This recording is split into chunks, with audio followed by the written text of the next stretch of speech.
ఈ గవర్నర్ అనుమతి లేకపోవడం వల్లనే కేటీఆర్ ఇంతవరకు అరెస్ట్ కాలేదా ఈ పర్టికులర్ కార్ రేస్ కేసులో? ఒకటి రఘు, అండర్ 197 ఆఫ్ సిఆర్పిసి కింద ఒక పబ్లిక్ సర్వెంట్ని ప్రాసిక్యూట్ చేయాలంటే గవర్నర్ యొక్క అనుమతి అనివార్యం మొదట. ఇదేంటంటే పబ్లిక్ సర్వెంట్ని ఫ్రివోలస్ లిటిగేషన్ అంటే తప్పుడు కేసులు పెట్టేసేసి ప్రజాప్రతినిధులను తమ నిర్ణయాలు తీసుకోలేకుండా చేయడము, బ్లాక్మెయిల్ చేయడం, ఇట్లాంటి వాటి నుంచి ప్రొటెక్షన్ కోసం చెప్పి పబ్లిక్ సర్వెంట్స్కి ఈ ప్రొటెక్షన్ ప్రొవైడ్ చేయబడింది క్రిమినల్ ప్రొసీజర్ కోడ్. అయితే ఈ అంశాన్ని ఇది గవర్నర్ దగ్గర పెండింగ్లో ఉన్న దశలో ముఖ్యమంత్రి బాధ్యతాయుతంగా మాట్లాడాల్సింది. అసలు ఆ టాపిక్ని ప్రజావేదికల మీద చర్చలు చేయద్దు. ఓకే, చాలా తప్పది. ఇది ఇట్లాంటి అంశాల మీద కొంత సున్నితంగా ఉండేటువంటి అంశాలు, ఇవి ప్రజావేదికల మీద చర్చించే అంశాలు కాదు. తర్వాత ఇంకోటి ఏంటంటే, ఇప్పుడు ఆ పర్మిషన్ రాకముందే ముఖ్యమంత్రి తన అక్కస్నంతా ప్రజావేదికల మీద కక్కుతే రేపు నిజంగా కూడా కేటీఆర్ అరెస్ట్ అవసరమై అరెస్ట్ చేసిన ప్రతిపక్షాలకు ఒక ఆయుధం ఇచ్చినట్టే కదా, రాజకీయ కక్షలతోనే అరెస్ట్ చేసినారు అని.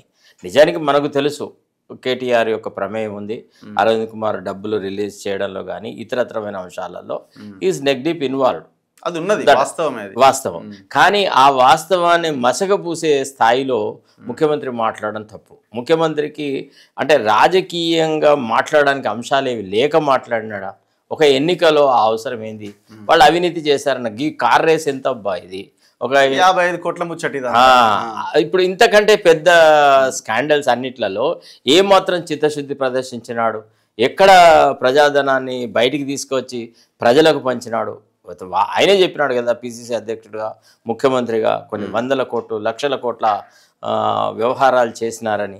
ఇప్పుడు భూముల అమ్మకాలలో, వేలాలలో, ఇతరత్రమైన కార్యక్రమాలు కోకోలలో ఉండే బీఆర్ఎస్ నేతృత్వంలో జరిగిన లక్షల ఎకరాలకు సంబంధించిన వ్యవహారం జరిగినాయి. కరెక్ట్. తర్వాత పేద ప్రజల యొక్క భూములు కొట్టేసేసి తీసుకున్నారు. వాళ్ళ అన్ని భూములు వాళ్ళకి తిరిగిస్తామని రాహుల్ గాంధీతో ప్రత్యేకంగా చెప్పించినారు. సో ప్రజాహితమైనటువంటి ఇట్లాంటి కార్యక్రమాలు ఏవి చేయలేదు. కాళేశ్వరం ప్రాజెక్టు మీద మొత్తంగా పెట్టమంటే ఒక్క మేడిగడ్డ పెట్టినాడు. దాని మీద అనవసరంగా కొన్ని వందల కోట్ల రూపాయలు ఆ కమిషన్ పేరు మీద దాని మీద వృధా చేసినాడు. తీరా ఆ రిపోర్ట్ తనకు అనుకూలంగా రాకుంటే సిబిఐకి అప్పగించినాడు. ఇట్లా అంటే రాజకీయాలలో అవినీతికి పాల్పడేటువంటి రాజకీయ నాయకులందరూ ఒక గ్రూప్గా తయారైనారు. వీళ్ళు అన్ని పార్టీలలో స్ప్రెడ్ అయి ఉన్నారు. బీఆర్ఎస్లో ఉంటారు, కాంగ్రెస్లో ఉంటారు, బీజేపీలో ఉంటారు, ఇతరత్ర పార్టీలు ఉంటారు. వీళ్ళందరూ తెరచాటుకు ఒకటే, వాడిని వీడికి ప్రొటెక్ట్ చేస్తాడు, వీడిని వాడు ప్రొటెక్ట్ చేస్తాడు. ఇప్పుడు ఏంటంటే ప్రజలను బెవకూఫుల్ చేయడానికి తప్ప ఇతరత్రంగా పనిచేయదు.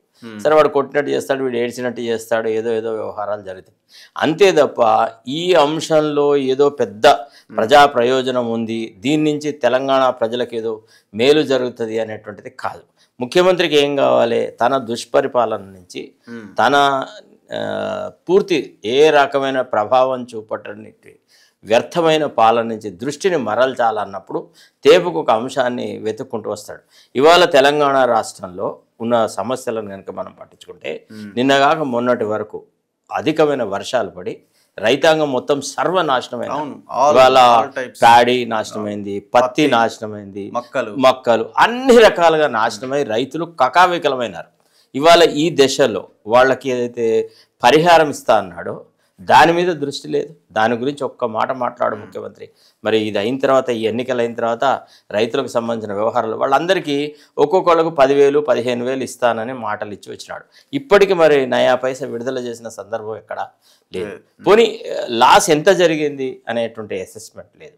తర్వాత ఇప్పుడు రబీ స్టార్ట్ అయింది. ఆంధ్రాలో ఆల్రెడీ వాళ్ళు అన్నదాత స్కీమ్ కింద వాళ్ళు ఏదైతే మనం రైతు బంధులాగా వాళ్ళు ఏదైతే డబ్బులు ఇవ్వాలో చంద్రబాబు నాయుడు మొన్ననే విడుదల చేసినాడు.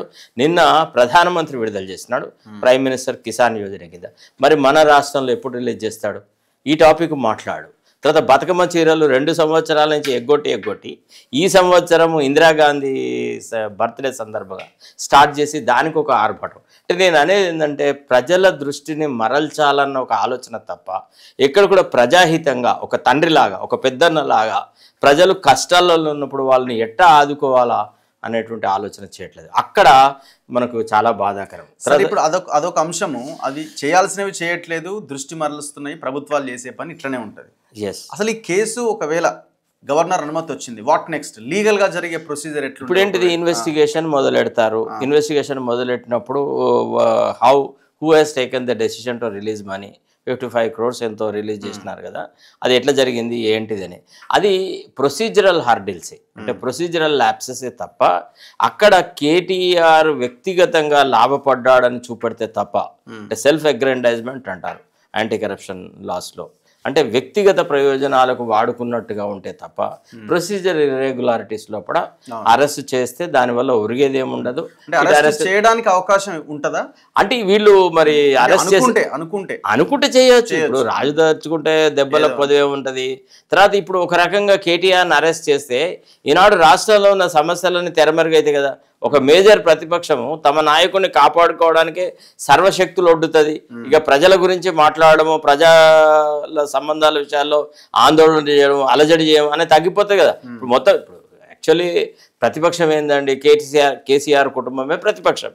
వాళ్ళే 4 ఉన్నారు. ఇప్పుడు ఎంతో కొంత సానుభూతి అన్న పట్ల కవిత ప్రదర్శిస్తుంది, బామ్మర్దిని రక్షించుకోవాలని హరీష్ రావు ఉంటాడు, కొడుకుని రక్షించుకోవాలని కేసీఆర్.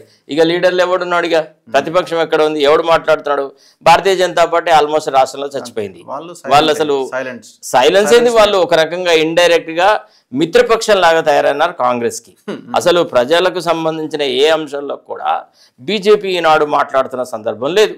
ఏదో నిన్న మొన్న జూబ్లీహిల్స్ ఎలక్షన్స్ అప్పుడు కొన్నిసార్లు కిషన్ రెడ్డిని తిట్టినాడు, బండి సంజయ్ని తిట్టినాడు, రాష్ట్రానికి నిధులు రాలేదు, అది లేదు, మళ్ళా ఇద్దరు సైలెంట్ అన్నారు. మళ్ళీ నిన్న వేరే కార్యక్రమాలలో కూడా కిషన్ రెడ్డి నాకు చాలా కావాల్సిన వ్యక్తి, అది ఇది అని పొగిడాడు. ఇది రామోజీరావు ఎక్సలెన్స్ అవార్డ్స్ ఫంక్షన్లో.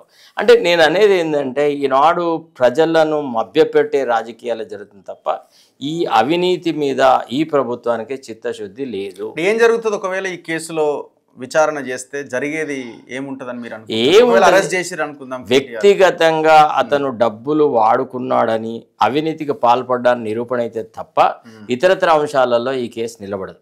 నేను అప్పుడు బెయిల్ ఎన్ని రోజులకు వస్తుంది?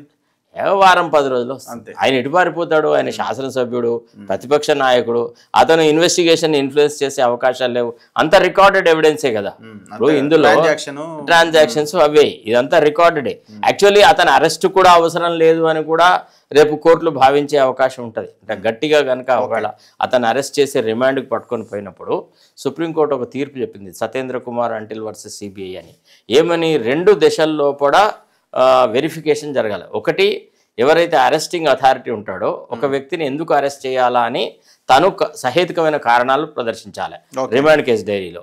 ఈ కారణాలు సరైనవి అవునా కాదా అనే విషయాన్ని మళ్ళీ మెజిస్ట్రేట్ సొంతగా సాటిస్ఫై అయిన తర్వాత తన ఓన్ కారణాలు చెప్పాలి. పోలీసు వాళ్ళు ఇతను అరెస్ట్ కోసమని ఈ కారణాలు చెప్పినారు, ఇగో ఈ కారణాల దృష్ట్యా అరెస్ట్ అవసరమే అని నేను భావిస్తున్నా కాబట్టే ఇతన్ని జ్యుడిషియల్ రిమాండ్కు పంపిస్తున్నా అని మెజిస్ట్రేట్ చెప్పాలా. సో ఒక గురుతరమైన బాధ్యత మెజిస్ట్రేట్ మీద ఉన్నప్పుడు తర్వాత అరెస్ట్ అవసరమా కాదా అనేటువంటి అంశాల మీద ఒక ప్రజాప్రతినిధి, శాసనసభలో సభ్యుడు, రోజు ప్రజల మధ్యలోనే ఉన్నాడు, రికార్డెడ్ ఎవిడెన్స్ ఉంది, ఇతను అరెస్ట్ ఎందుకు, ఏం సాధిస్తారు అరెస్ట్ చేసేసి, ఏ కాగితాన్ని ఇప్పుడు కేటీఆర్ ప్రభావితం చేసే పరిస్థితిలో ఉన్నాడు, ఏ డబ్బులు అవును కాదు అనే స్థితిలో ఉన్నాడు.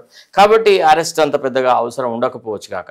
తర్వాత ఇంకోటి, అరవింద్ కుమార్ ఆల్రెడీ ఎంతో కొంత బేరసారాలు వ్యవహారాలని, Arvind Kumar is now settled with Revanth Reddy. ఇప్పుడేం పెద్ద అరవింద్ కుమార్ ఈ టోటల్ ఎపిసోడ్ లో మెయిన్ కల్ప్రిట్ గ్రీన్కో అంతే కదా, అతను already Anil company, that Anil is already with వ్యవహారం నడిపిస్తున్నాడు ఆయన చాలా పూర్తిగా. మీకు ఒక విషయం చెప్పానా, బీఆర్ఎస్ కూకట్పల్లిలో 1007 అని ఒక సర్వే నెంబర్ ఉంది.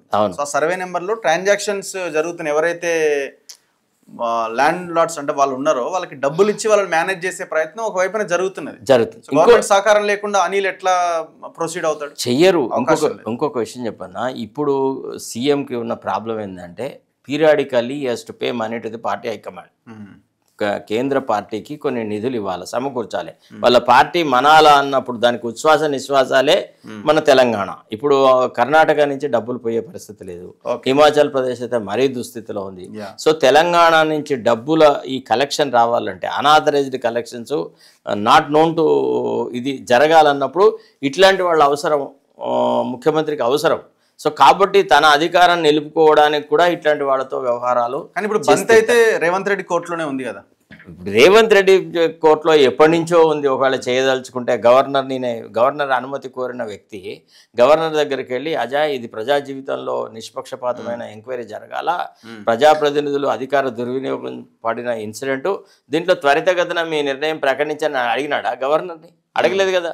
మరి అంతెందుకండి, వీళ్ళిద్దరు ఒకటే అని చెప్పడానికి ఇంకో చిన్న ఉదాహరణ అండి. కవిత రిజైన్ చేసి ఎన్ని రోజులు అయిందండి? అవును కదా, ఆమె మళ్ళీ స్పీకర్ ఫార్మాట్ లోనే ఇచ్చింది. మరి ఎందుకు యాక్సెప్ట్ అవ్వట్లేదు? ఎంతసేపు రేవంత్ రెడ్డికి ఆయనకు చెప్పడానికి, చైర్మన్ కు చెప్పడానికి, గుత్తా సుఖేందర్ రెడ్డికి చెప్పడానికి ఎంతసేపు? వాళ్ళిద్దరైతే అంకుల్ ఈ రిలేషన్షిప్ కదా. వాళ్ళ కొడుకు చైర్మన్ పోస్ట్ కూడా ఇచ్చినాడు గుత్తా అమిత్ కుమార్ రెడ్డికి. సో కాబట్టి మనం ప్రజలు అర్థం చేసుకోవాలా, పాలకులు అందరూ ఒకటే, ఇది దోపిడీ వర్గము. ఈ వర్గాలు పేద ప్రజలను మభ్యపెట్టడానికే పరిపాలన అనే ఒక నెపం తీసుకొస్తారు తప్ప నిజమైనటువంటి ప్రజాకోణము ఈ నిర్ణయాల వెనుక లేదు. కాబట్టి ప్రజలు ఎప్పుడూ జాగృతితోనే ఉండాలి, ప్రజలు ఎప్పుడూ ప్రభుత్వాలను ప్రశ్నిస్తూనే ఉండాలి.